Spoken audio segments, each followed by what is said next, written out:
Hello friends, welcome to my YouTube channel. My name is Harjeet Kaur. हम कर रहे थे लूसेंट जी के और उसमें आज हम शुरू करेंगे मॉडर्न हिस्ट्री। तो this is the first lecture of modern history. Ancient history वाला वैसे ही चलता रहेगा, तो अलग से हम मॉडर्न हिस्ट्री भी एंशियंट हिस्ट्री के साथ ही स्टार्ट करेंगे। तो मॉडर्न इंडिया में हम सबसे पहले शुरू करेंगे एक्सपेंशन ऑफ ब्रिटिश पावर, कि ब्रिटिशर्स इंडिया में आए कैसे, पहले हम ये पढ़ेंगे। उसके बाद हम करेंगे रिवोल्ट ऑफ 1857 और फिर हम 1947 तक की सारी हिस्ट्री कवर करेंगे जो कि मॉडर्न इंडिया में आती है। तो एक्सपेंशन ऑफ ब्रिटिश पावर में सबसे पहले हम देखेंगे बंगाल को, कि बंगाल में ब्रिटिशर्स की एंट्री कैसे हुई थी। फिर हम मैसूर में देखेंगे और फिर देखेंगे पंजाब में। तो आज हम बंगाल में देखेंगे। बंगाल में 1717 से लेकर 27 तक थे मुर्शीद कुली खान। मुर्शीद कुली खान बंगाल के सूबेदार अपॉइंट किए गए थे by the Mughal emperor Farooq सियार। फारूक सियार ने मुर्शीद कुली खान को बंगाल का सूबेदार अपॉइंट किया था। सूबेदार मतलब गवर्नर अपॉइंट किया था। उसके बाद फारूक सियार ने 1719 में जो मुर्शीद कुली खान थे उन्हीं को ही उड़ीसा की गवर्नरशिप भी दे दी थी, और साथ ही उन्होंने बंगाल की जो कैपिटल थी वो भी चेंज कर दी थी। पहले ढाका हुआ करती थी, बाद में कर दी उन्होंने मुर्शिदाबाद। फिर आए शुजाउद्दीन। शुजाउद्दीन का टाइम पीरियड है 1727 से लेकर 39 तक का। शुजाउद्दीन मुर्शीद कुली खान के ही सन इन लॉ थे और उनको बिहार की गवर्नरशिप दी थी और उनको बिहार की गवर्नरशिप दी किसने थी? मुगल एम्परर मोहम्मद शाह रंगीला ने 1733 में दी थी उनको बिहार की गवर्नरशिप। फिर शुजाउद्दीन के बाद आते हैं सरफराज खान। सरफराज खान का टाइम पीरियड है 39 से 40 तक का। जो सरफराज खान था वो शुजाउद्दीन का ही बेटा था, बट अलीवर्दी खान ने उसको मार दिया था सरफराज खान को। अलीवर्दी खान कौन था? अलीवर्दी खान उस टाइम पे बिहार का गवर्नर हुआ करता था 1740 में, जब उसने सरफराज खान को मारा था। क्यों मारा था? क्योंकि सरफराज खान को मारकर वो खुद गद्दी पे बैठना चाहता था।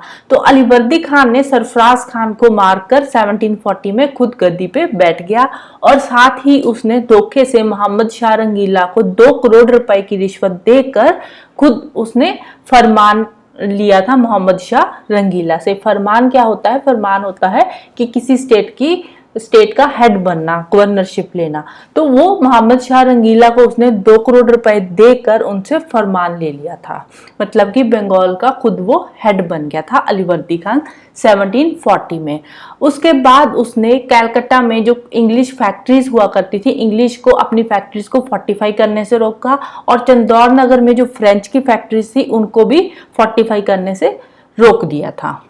फिर आता है सिराजुद्दौला। सिराजुद्दौला का टाइम पीरियड था 1756 से 57 का। अलीवर्दी खान जो था, अलीवर्दी खान के बाद आया उनका ग्रैंडसन सिराजुद्दौला। सिराजुद्दौला अलीवर्दी खान का ही ग्रैंडसन था। तो सिराजुद्दौला ने क्या किया? सिराजुद्दौला ने जो कासिम बाजार में इंग्लिश की फैक्ट्रीज थी उनको सीज कर दिया। तो 20 जून 1756 में जो फोर्ट विलियम था उसको भी इसने सरेंडर कर लिया। बट हुआ क्या बाद में? जो रॉबर्ट क्लाइव था, फोर्ट विलियम कहाँ पे है? फोर्ट विलियम कलकत्ता में है, उसको सरेंडर तो कर लिया, बट बाद में रॉबर्ट क्लाइव ने आकर कलकत्ता को ही पूरा का पूरा इससे रिकवर कर लिया, सिराजुद्दौला से अपने कब्जे में ले लिया। तो फिर 2 जनवरी 1757 में हुई एक ट्रीटी जिसका नाम था treaty of Alinagar. Treaty of Alinagar में क्या हुआ कि सिराजुद्दौला था, सिराजुद्दौला को धक्के से जो ब्रिटिशर्स थी उनकी सारी डिमांड्स माननी पड़ी। क्यों? क्योंकि उसके पास और कोई चारा ही नहीं था, तो उसको ब्रिटिशर्स की सारी डिमांड्स माननी पड़ी, जिसके चलते हुए ब्रिटिशर्स ने चंदौर नगर को भी अपने कब्जे में ले लिया। चंदौर नगर में पहले फ्रेंच की फैक्ट्रीज हुआ करती थी, बट मार्च 1757 में ब्रिटिशर्स ने चंदौर नगर को भी अपने कब्जे में ले लिया। फिर जून 1757 में हुई battle of Plassey. Battle of Plassey में क्या हुआ? नवाब के जो अपने ही कुछ बंदे थे, सिराजुद्दौला जो था नवाब था बंगाल का उस टाइम पे, तो नवाब के अपने ही कुछ जो बंदे थे उन्होंने उसको धोखा दे दिया, जिसके चलते हुए एक पूरी की पूरी अंग्रेजों ने कॉन्स्पिरेसी बनाई, जिसके चलते नवाब को उन्होंने हरा दिया। क्योंकि नवाब के जितने भी करीबी के बंदे थे वो सारे अंग्रेजों ने अपने तरफ कर लिए, उनको कोई ना कोई लालच दे दिया, और नवाब को फिर नवाब के पास और कुछ था ही नहीं, तो नवाब हार गया। तो कौन कौन से लोग थे जिन्होंने नवाब को धोखा दिया था? एक तो था मीर जाफर मीर बख्शी, मणिकचंद कैलकाटा का ऑफिस इंचार्ज था, अमीचंद रिच सिख मर्चेंट था, जगत सेठ जो था वो बंगाल का एक बैंकर था, खादिम खान जो नवाब की ट्रूप्स थी उन्हीं का ही कमांडर था। तो अब जो अपने ही थे तो इन्होंने नवाब को दे दिया धोखा, और जिसके चलते हुए नवाब हार गया अंग्रेजों से। तो अंग्रेजों ने क्या किया था, मीर जाफर को अंग्रेजों ने लालच दिया था कि अगर हम ये लड़ाई जीत जाते हैं तो उसके बाद मीर जाफर को हम बैठा देंगे गद्दी पे। तो जैसे उन्होंने मीर जाफर के साथ वादा किया था तो उन्होंने वो वादा निभाया, और 1757 में बैटल ऑफ प्लासी जीतने के बाद मीर जाफर को बिठा दिया गद्दी पे। अब मीर जाफर को अंग्रेजों ने ही बिठाया था तो मीर जाफर को अंग्रेजों की बात तो माननी पड़नी थी। तो मीर जाफर ने फिर अंग्रेजों को बंगाल, बिहार और उड़ीसा में फ्री ट्रेड के राइट्स दे दिए, और साथ ही उनको दे दी 24 परगनास की जमींदारी भी दे दी।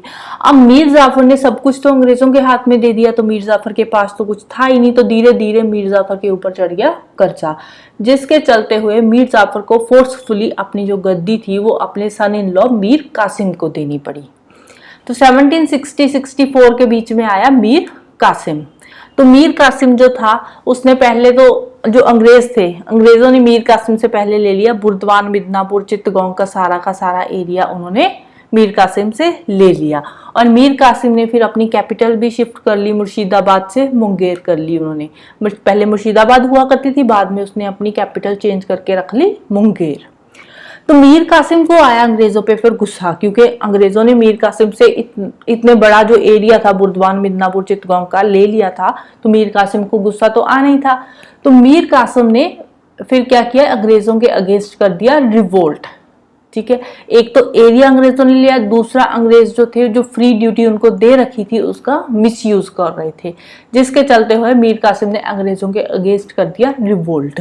तो अंग्रेजों ने उसको दिया हरा रिवोल्ट में। तो मीर कासिम अकेला था, कहाँ ही जीतना था, तो मीर कासिम को अंग्रेजों ने हरा दिया, और फिर बाद में मीर कासिम गया अवध में। तो मीर कासिम अवध में जाकर उस टाइम के अवध का रूलर था शुजाउद्दौला से मिला, और फिर उन्होंने मिलकर एक कॉन्फेडरेसी बनाई। एक साइड तो हो गया मीर कासिम जाकर मिला शुजाउद्दौला से, और मुगल एम्परर शाह आलम II से। अब ये तीनों हो गए एक साइड पे, और एक साइड पे हो गए ब्रिटिशर्स। इन तीनों ने मिलकर ब्रिटिशर्स के अगेंस्ट एक कॉन्फेडरेसी रची, जिसके चलते हुए 1764 में हुई battle of Buxar. Battle of Buxar में एक साइड थे मीर कासिम, शुजाउद्दौला और शाह आलम II, और दूसरी साइड थे ब्रिटिशर्स का गवर्नर जनरल कौन था उस टाइम पे, लॉर्ड मुनरो था। तो लॉर्ड मुनरो ने इन तीनों को हरा दिया बैटल ऑफ बक्सर में।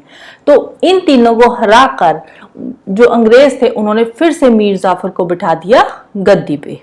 ठीक है, मीर जाफर को हराकर मीर कासिम बैठा था, बट अंग्रेजों ने फिर से उन तीनों को हराकर मीर जाफर को गद्दी पे बिठा दिया।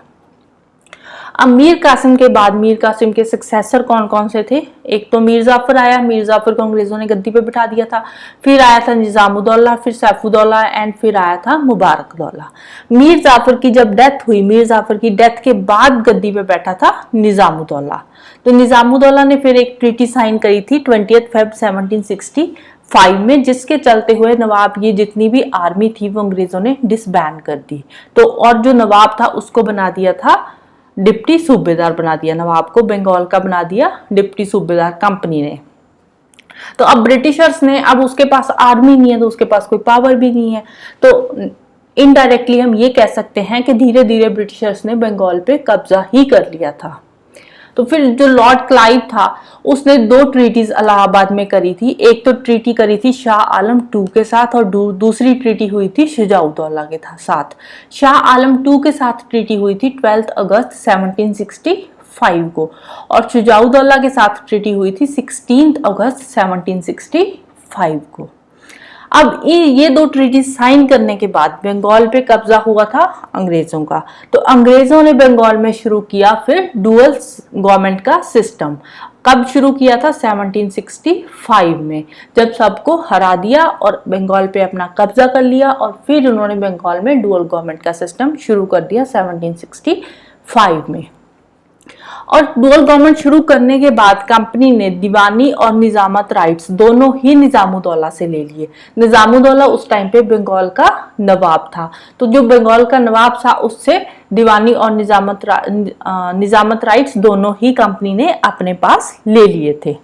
बट जो डायरेक्ट एडमिनिस्ट्रेशन और रेवेन्यू कलेक्शन का काम था वो कंपनी में ने अभी भी नवाब को ही दे रखा था। डायरेक्टली वो ना तो बंगाल को एडमिनिस्टर कर रहे थे ना ही रेवेन्यू कलेक्शन कर रहे थे, बट इनडायरेक्टली कहीं ना कहीं जो कंपनी थी उसके कहने पे ही बंगाल का जो भी सारा एडमिनिस्ट्रेशन का काम था वो चलता था। बट आगे उन्होंने फिर भी निजामुद्दौला को ही किया हुआ था।